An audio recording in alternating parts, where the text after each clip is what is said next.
ਵਾਹਿਗੁਰੂ ਜੀ ਕਾ ਖਾਲਸਾ ਵਾਹਿਗੁਰੂ ਜੀ ਕੀ ਫਤਿਹ। ਮੈਂ ਤੁਹਾਡੀ ਹੋਸਟ ਨੀਲਮ ਕੌਰ ਤੇ ਮੈਂ ਟੀਵੀ 84 ਦੇ ਸਾਰੇ ਦਰਸ਼ਕਾਂ ਦਾ ਦਿਲੀ ਸਵਾਗਤ ਕਰਦੀ ਹਾਂ। ਪ੍ਰੋਗਰਾਮ ਸੱਚੋ ਸੱਚ ਵਿੱਚ ਪੰਥ ਦੀ ਮਹਾਨ ਸ਼ਖਸੀਅਤ ਡਾਕਟਰ ਅਮਰਜੀਤ ਸਿੰਘ ਜੀ ਮੇਰੇ ਨਾਲ ਬੈਠੇ ਹੋਏ ਨੇ। ਆਓ ਨਾਲ ਮਿਲ ਕੇ ਪ੍ਰੋਗਰਾਮ ਸ਼ੁਰੂ ਕਰਦੇ ਹਾਂ।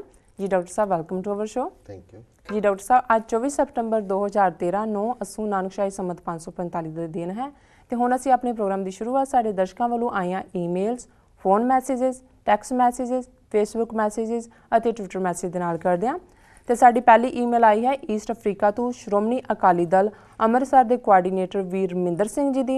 ਇਹ ਲਿਖਦੇ ਹਨ, ਨਿਮਰ, ਨਿਰਵੈਰ, ਨਿਰਭੈ, ਗਿਆਨੀ ਅਤੇ ਸਤਿਕਾਰਯੋਗ ਡਾਕਟਰ ਅਮਰਜੀਤ ਸਿੰਘ ਜੀ, ਵਾਹਿਗੁਰੂ ਜੀ ਕਾ ਖਾਲਸਾ ਵਾਹਿਗੁਰੂ ਜੀ ਕੀ ਫਤਿਹ।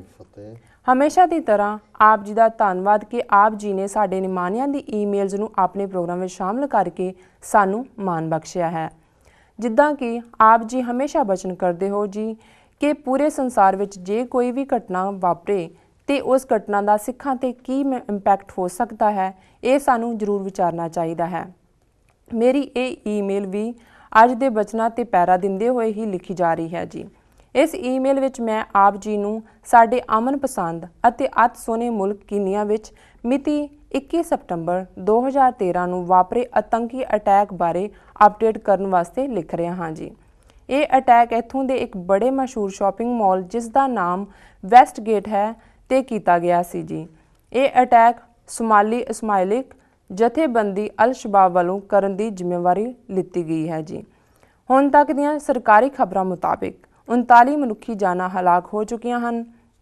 ਇਸ ਅਟੈਕ ਵਿੱਚ ਹਲਾਕ ਹੋਣ ਵਾਲਿਆਂ ਵਿੱਚ ਅੰਦਾਜ਼ੇ ਨਾਲ 4-5 ਸਿੱਖ ਵੀ ਸ਼ਾਮਲ ਹਨ ਅਤੇ ਅਨੇਕਾਂ ਹੀ ਸਿੱਖ ਫੱਟਰ ਵੀ ਹੋਏ ਹਨ।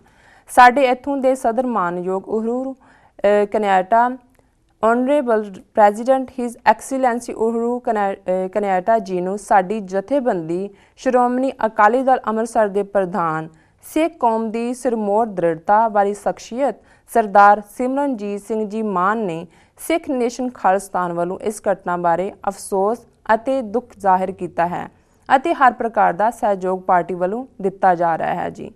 ਹਾਲ ਦੀ ਘੜੀ ਵਿੱਚ ਸਾਡੇ ਮੈਂਬਰ ਸਾਹਿਬਾਨ ਵੱਲੋਂ ਵਿਕਟਮਸ ਦੀ ਮੈਡੀਕਲ ਹੈਲਪ ਵਾਸਤੇ ਬਲੱਡ ਡੋਨੇਟ ਕੀਤਾ ਗਿਆ ਹੈ। ਕਿਡਨੀ ਫਾਈਂਡ ਫੋਟੋ ਅਟੈਚਡ ਅਤੇ ਮੌਕੇ ਵਾਰਦਾਤ ਤੇ ਜੂਝ ਰਹੇ ਸਿਪਾਹੀਆਂ ਤੇ ਵਿਕਟਮਸ ਵਾਸਤੇ ਲੰਗਰ ਦਾ ਪ੍ਰਬੰਧ ਕਰਨ ਦੇ ਵੀ ਉਪਰਾਲੇ ਪਾਰਟੀ ਵੱਲੋਂ ਰੈੱਡ ਕਰਾਸ ਦੇ ਨਾਲ ਰਲ ਕੇ ਕੀਤੇ ਜਾ ਰਹੇ ਹਨ।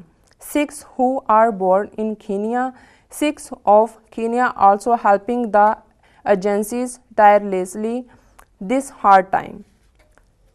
ਇਹ ਸਭ ਕੁਝ ਸਿਰਫ ਤੇ ਸਿਰਫ ਸਿੱਖ ਕੌਮ ਦੀ ਚੰਗੀ ਮਨੁੱਖਤਾ ਪੱਖੀ ਸੋਚ ਅਤੇ ਨਿਸ਼ਕਾਮ ਸੇਵਾ ਭਾਵਨਾ ਨੂੰ ਜ਼ਾਹਿਰ ਕਰਨ ਵਾਸਤੇ ਕੀਤਾ ਗਿਆ ਹੈ ਜੀ, ਨਾ ਕਿ ਸਾਡੀ ਪਾਰਟੀ ਦਾ ਨਾਮ ਮਸ਼ਹੂਰ ਕਰਨ ਵਾਸਤੇ।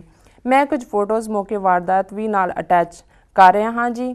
ਪੂਰਨ ਸਤਿਕਾਰ ਸਹਿਤ ਸਿੱਖਾਂ ਦੇ ਸਾਰੇ ਮਸਲਿਆਂ ਦਾ ਇੱਕੋ ਇੱਕ ਹੱਲ ਤੇ ਉਹ ਹੈ ਖਾਲਿਸਤਾਨ।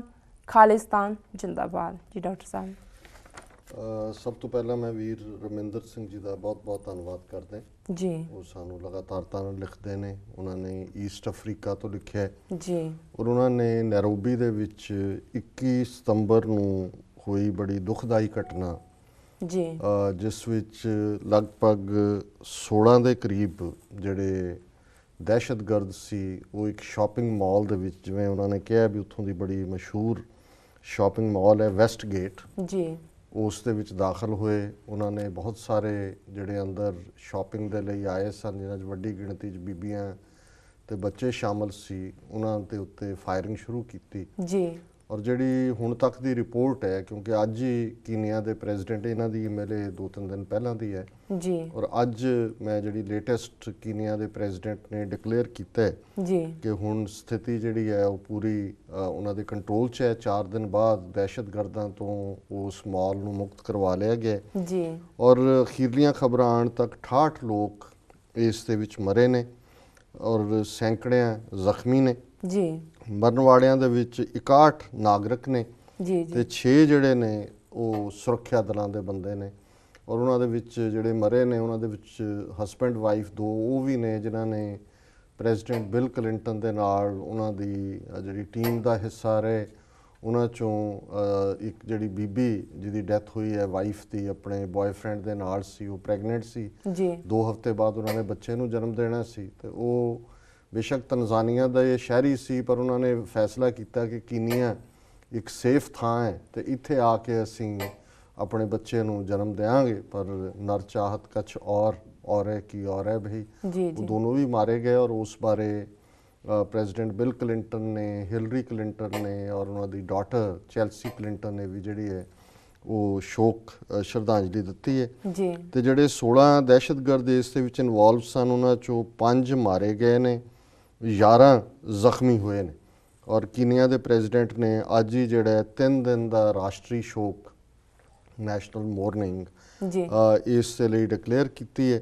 ਔਰ ਕਿਉਂਕਿ ਉਹਨਾਂ ਨੇ ਆਤਮਘਾਤੀ ਹਮਲਾ ਵੀ ਕੀਤਾ ਔਰ ਬਿਲਡਿੰਗ ਦਾ ਕੁਝ ਹਿੱਸਾ ਡਿੱਗਿਆ ਵੀ ਹੈ, ਇਸ ਗੱਲ ਦਾ ਵੀ ਖਦਸ਼ਾ ਹੈ ਵੀ ਕਾਫੀ ਲੋਕ ਉਹਦੇ ਥੱਲੇ ਦੱਬੇ ਹੋਣਗੇ। ਔਰ ਜਿਹੜੇ ਮਰੇ ਨੇ ਉਹਨਾਂ ਦੇ ਵਿੱਚ ਅੱਧੇ ਤੋਂ ਜ਼ਿਆਦਾ ਬੀਬੀਆਂ ਔਰ ਬੱਚੇ ਨੇ।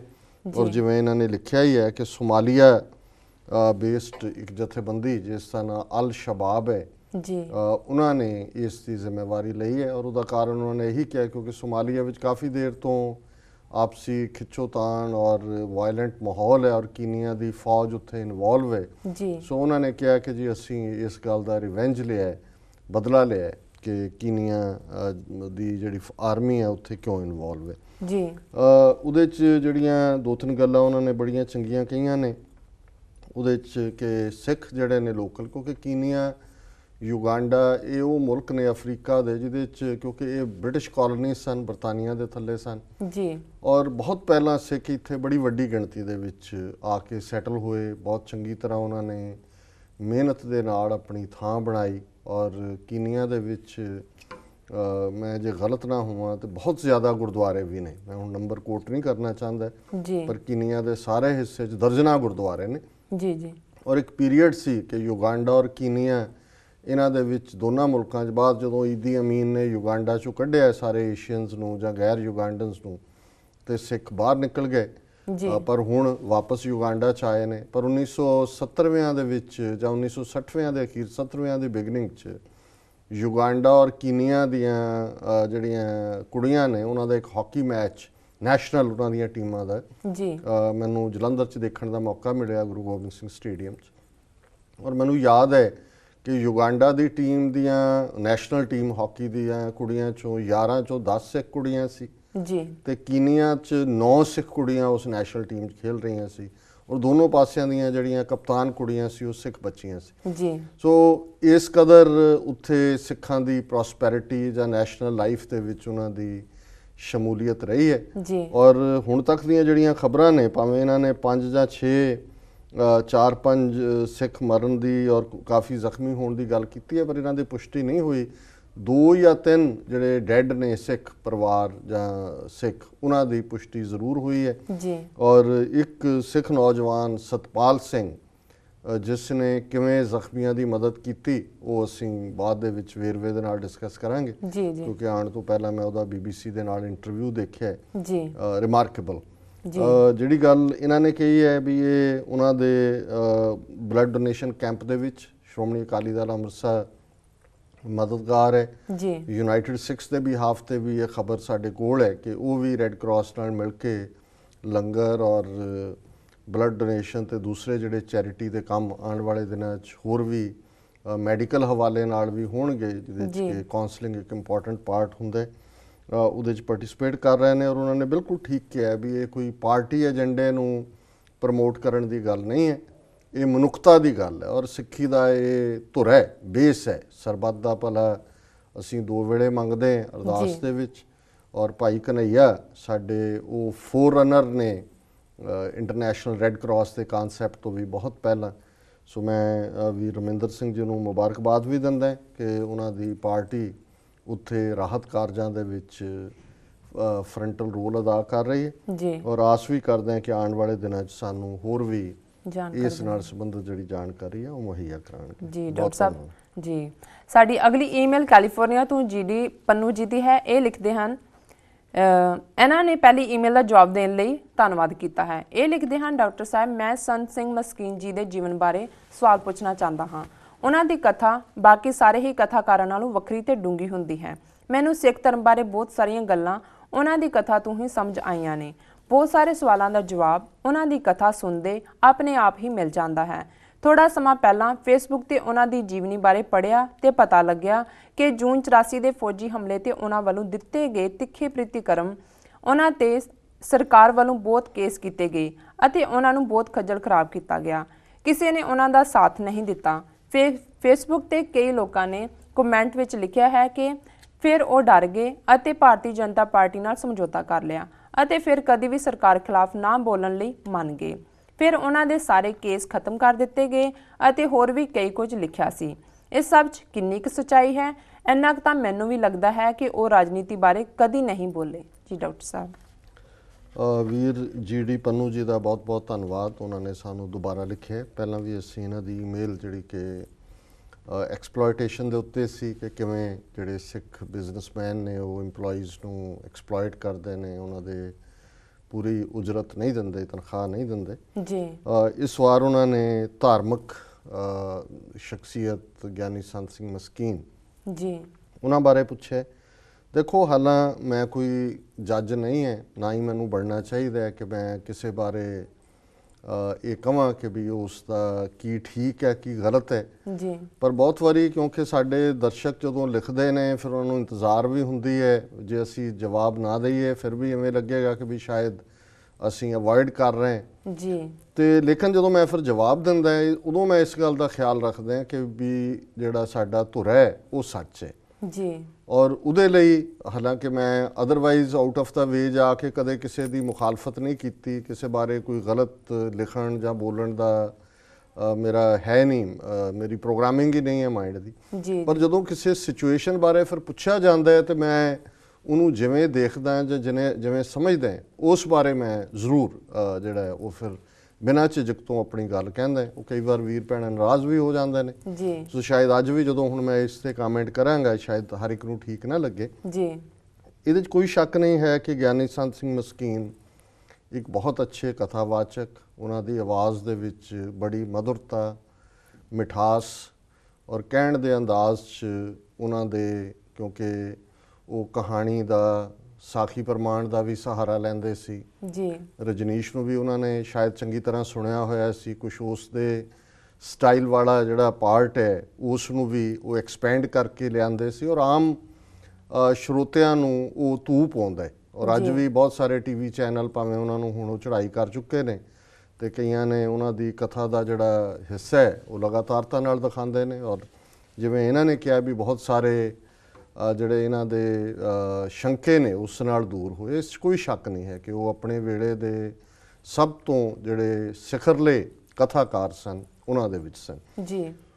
ਹੁਣ ਦੋ ਗੱਲਾਂ ਇਸ ਦੇ ਵਿੱਚ, ਕਿਉਂਕਿ ਉਹਨਾਂ ਦੀ ਬੇਸਿਕ ਟ੍ਰੇਨਿੰਗ ਨਿਰਮਲਾ ਸੰਪਰਦਾ ਜਿਨ੍ਹਾਂ ਦੇ ਵਿੱਚ ਭਾਈ ਸੰਤੋਖ ਸਿੰਘ ਗਿਆਨੀ ਗਿਆਨ ਸਿੰਘ ਜਿਸ ਸਕੂਲ ਆਫ ਥਾਟ ਨਾਲ ਸੰਬੰਧਿਤ ਨੇ ਉਹਨਾਂ ਦੇ ਜਿਹੜਾ ਦਾਇਰਾਕਾਰ ਦੇ ਵਿੱਚ ਹੋਈ ਸੀ। ਸੋ ਕਈ ਮਾਮਲਿਆਂ ਦੇ ਵਿੱਚ ਉਹ ਬੇਸ਼ੱਕ ਪ੍ਰਮੋਟ ਸਿੱਖ ਰਹਿਤ ਮਰਿਆਦਾ ਨੂੰ ਕਰਦੇ ਸੀ, ਹਮੇਸ਼ਾ ਸਿੱਖ ਰਹਿਤ ਮਰਿਆਦਾ ਦੀ ਗੱਲ ਕਰਦੇ ਸੀ, ਪਰ ਅੰਦਾਜ਼ਨ ਆਪਣੇ ਅੰਦਾਜ਼ ਦੇ ਮੁਤਾਬਕ ਉਹ ਕਈ ਵਾਰ ਨਿਰਮਲਾ ਪਰੰਪਰਾਵਾਂ ਦੀਆਂ ਗੱਲਾਂ ਨੂੰ ਵੀ ਜਿਹੜਾ ਪੰਥਕ ਤੌਰ ਦੇ ਉੱਤੇ ਪ੍ਰੈਜ਼ੈਂਟ ਕਰਕੇ ਉਸ ਪ੍ਰਤੀ ਪੂਰੀ ਹਮਦਰਦੀ ਰੱਖਦੇ ਸਨ।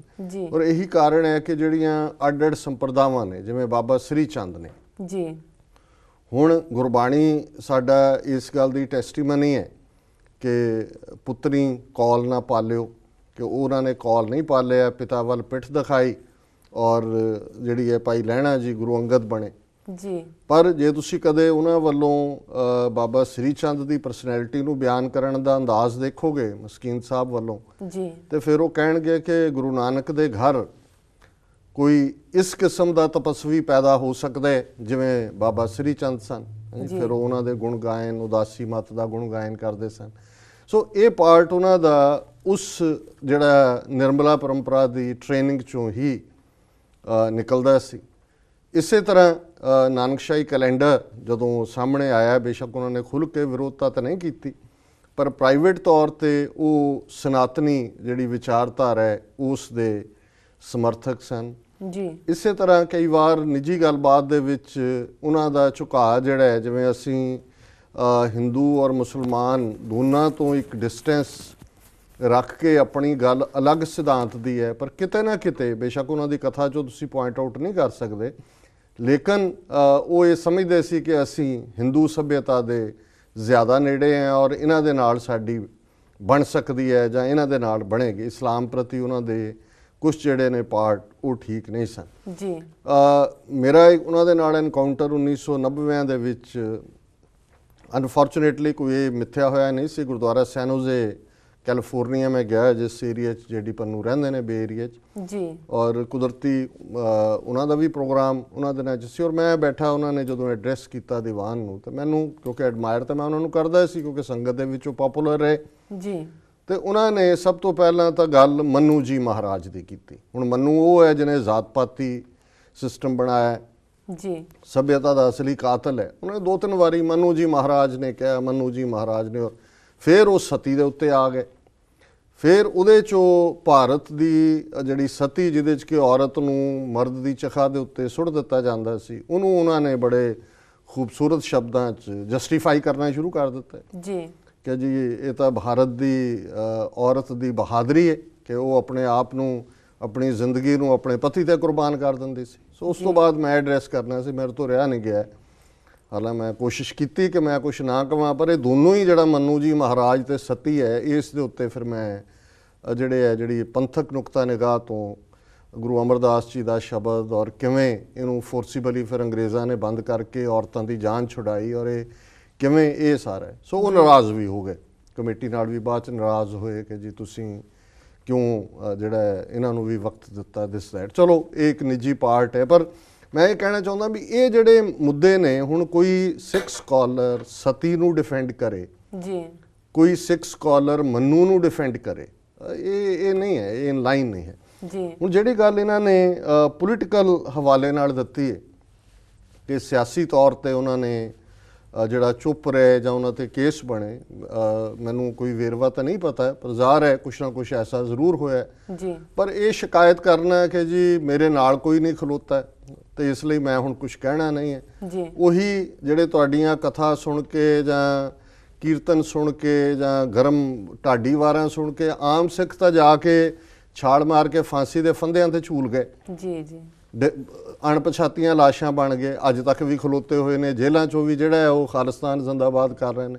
ਤੇ ਫਿਰ ਤੁਹਾਡੀ ਕਿੰਨੀ ਕੁ ਕਨਵਿਕਸ਼ਨ ਸੀ ਕਿ ਜੇ ਤੁਹਾਨੂੰ 2-4 ਕੇਸਾਂ 'ਚ ਫੜਿਆ ਵੀ, ਕੋਈ ਤੁਹਾਡੇ ਨਾਂ ਤੇ ਨਹੀਂ ਕਿਸੇ ਨੇ ਪੱਟਿਆ ਹੈ ਜਾਂ ਕਿਸੇ ਨੇ ਕੋਈ ਬਿਜਲੀ ਦੇ ਕਰੰਟ ਤਾਂ ਨਹੀਂ ਲਾਏ ਜਾਂ ਮੁਕਾਬਲਾ ਤਾਂ ਨਹੀਂ ਬਣਾਇਆ, ਜੇ ਥੋੜਾ ਬਹੁਤ ਤੁਹਾਨੂੰ ਆਈਸੋਲੇਸ਼ਨ 'ਚ ਰੱਖਿਆ ਹੈ ਜਾਂ ਤੇ ਤੁਹਾਨੂੰ ਇਹ ਕਿਉਂ ਲੱਗਦਾ ਹੈ ਕਿ ਵੀ ਕੋਈ ਤੁਹਾਡੇ ਨਾਲ ਖਲੋਂਦਾ ਆ ਕੇ ਜੇਲ੍ਹਾਂ ਨੂੰ ਆ ਕੇ ਲੋਕ ਤੋੜ ਕੇ ਤੁਹਾਨੂੰ ਛੁਡਾ ਕੇ ਲੈ ਜਾਂਦੇ ਜੀ। ਉਸ ਵੇਲੇ ਦਾ ਮਾਹੌਲ ਹੀ ਇਸ ਕਿਸਮ ਦਾ ਸੀ। ਬਹੁਤ ਸਾਰੇ ਜਿਹੜੇ ਭਲੇ ਚੰਗੇ ਕੀਰਤਨੀ ਹਰਮੰਦਰ ਸਾਹਿਬ ਦੇ, ਉਹਨਾਂ ਨੂੰ ਵੀ ਉਸ ਪੀਰੀਅਡ 'ਚੋਂ ਲੰਘਣਾ ਪਿਆ। ਪਰ ਇੱਕ ਗੱਲ ਜ਼ਾਹਰ ਹੈ ਕਿ ਉਹ ਅਖੀਰ ਦੇ ਵਿੱਚ ਆਪਣੇ 84 ਤੋਂ ਇਮੀਡੀਏਟ ਬਾਅਦ ਉਹਨਾਂ ਦਾ ਰੋਲ ਜ਼ਰੂਰ, ਉਹਨਾਂ ਦੀ ਕੈਸਟ ਜਿਹੜੀ ਹੈ ਹਿੰਦੂ ਅੰਨਾ ਤੁਰਕੂ ਕਾਣਾ, ਉਹਦੇ ਥੱਲੇ ਉਹਨਾਂ ਨੇ ਹਿੰਦੂਆਂ ਦੀ ਵਰਣ ਵਿਵਸਥਾ ਕੀ ਹੈ ਔਰ ਕਿਵੇਂ ਇਹਨਾਂ ਦਾ ਇਸ ਦਾ ਜ਼ਿਕਰ ਕੀਤਾ ਜੀ। ਪਰ ਕੁੱਲ ਮਿਲਾ ਕੇ ਉਹਨਾਂ ਦਾ ਫਿਰ ਜਿਹੜਾ ਐਟੀਟਿਊਡ ਸੀ ਉਹ ਮੂਵਮੈਂਟ ਪ੍ਰਤੀ, ਖਾਲਿਸਤਾਨ ਪ੍ਰਤੀ ਨਾ ਪੱਖੀ ਰਿਹਾ ਜੀ। ਔਰ ਵਰਜੀਨੀਆ 'ਚ ਇੱਕ ਪਰਿਵਾਰ ਹੈ ਜਿਨ੍ਹਾਂ ਦਾ ਸਾਡੇ ਨਾਲ ਵੀ ਚੰਗਾ ਜਿਹੜਾ ਇੱਕ ਆਣ ਜਾਣ ਰਹੇ ਜੀ।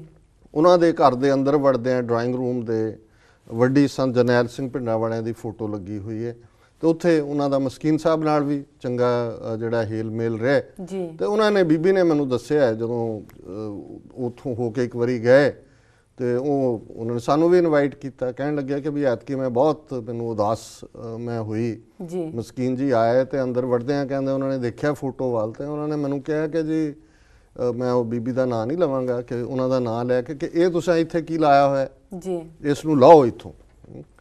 ਸੋ ਜ਼ਾਹਰ ਹੈ ਵੀ ਕਿਉਂ ਇਹ ਉਹਨਾਂ ਨੇ ਕੀਤਾ। ਹਾਲਾਂਕਿ ਇੱਕ ਪੀਰੀਅਡ ਸੀ ਕਿ ਵੀ ਉਹ ਈਵਨ ਗੁਰਦੁਆਰਾ ਗੁਰਦਰਸ਼ਨ ਪ੍ਰਕਾਸ਼ ਆ ਕੇ ਵੀ ਕਥਾ ਕਰਦੇ ਰਹੇ ਨੇ 84 ਤੋਂ ਪਹਿਲਾਂ ਦੇ ਪੀਰੀਅਡ ਜੀ, ਜਾਂ ਸੰਤ ਕਰਤਾਰ ਸਿੰਘ ਖਾਲਸਾ ਭਿੰਡਰਾਂ ਵਾਲਿਆਂ ਨਾਲ ਵੀ ਉਹਨਾਂ ਦਾ ਸੰਬੰਧ ਰਿਹਾ। ਸੋ ਕੁੱਲ ਮਿਲਾ ਕੇ ਮੈਂ ਸਮਝਦਾ ਹਾਂ ਵੀ ਇਹ ਜਦੋਂ ਅਸੀਂ ਸਿੱਖੀ ਪੁਗਣ ਦੀ ਗੱਲ ਕਰਦੇ ਹਾਂ, ਕੱਲ ਨੂੰ ਸਤਿਗੁਰ ਜਾਣਦੇ ਨੇ ਵੀ ਕਿਹਦਾ ਕੇਸਾਂ ਸਵਾਸਾਂ ਨਾਲ ਸਿੱਖੀ ਨਿਭਣੀ ਹੈ ਤੇ ਕਿਹੜਾ ਜਿਹੜਾ ਅੱਜ ਜਿਹੜੇ ਆਦਰਸ਼ਾਂ ਦੀ ਗੱਲ ਕਰਦੇ ਸਮੇਤ ਸਾਡੇ, ਅਸੀਂ ਕਿੰਨੇ ਕੁ ਕਾਇਮ ਰਵਾਂਗੇ ਜਦੋਂ ਕੋਈ ਹੋਰ ਤਿੱਖੇ ਚੈਲੰਜ ਆਉਣਗੇ ਜੀ ਜੀ।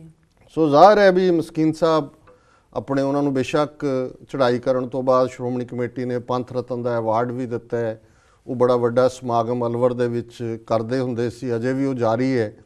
ਲੇਕਿਨ ਜੇ ਉਹਨਾਂ ਨੇ ਪੁੱਛਿਆ ਜਿਹੜੀ ਪੰਨੂ ਜੀ ਨੇ, ਤੇ ਫਿਰ ਇਹ ਉਹਨਾਂ ਦਾ ਦੋਨੋਂ ਹੀ ਪੋਜ਼ਿਟਿਵ ਔਰ ਨੈਗੇਟਿਵ ਪੱਖ ਨੇ। ਸੋ ਮੈਂ ਖਿਮਾ ਚਾਹਾਂਗਾ ਆਪਣੇ ਦਰਸ਼ਕਾਂ ਤੋਂ, ਜੇ ਕਿਸੇ ਨੂੰ ਸਾਡੇ ਕਿਸੇ ਸ਼ਬਦ ਦੇ ਨਾਲ ਕਿਸੇ ਨੇ ਹਰਟ ਮਹਿਸੂਸ ਕੀਤਾ ਹੋਏ ਜੀ, ਪਰ ਇਹ ਸੰਤਨ ਕੀ ਸੁਣ ਸਾਚੀ ਸਾਖੀ, ਇਹ ਅਸਲੀ ਕਹਾਣੀ ਹੈ। ਜੀ ਡਾਕਟਰ ਸਾਹਿਬ, ਇੱਥੇ ਲੈਣੇ ਅਸੀਂ ਬ੍ਰੇਕ। ਵਿਊਅਰਸ, ਵਿਚਾਰਾਂ ਦਾ ਸਿਲਸਿਲਾ ਇਸ ਤਰ੍ਹਾਂ ਚੱਲਦਾ ਰਹੇਗਾ। ਮਿਲਦੇ ਹਾਂ ਇੱਕ ਬ੍ਰੇਕ ਤੋਂ ਬਾਅਦ।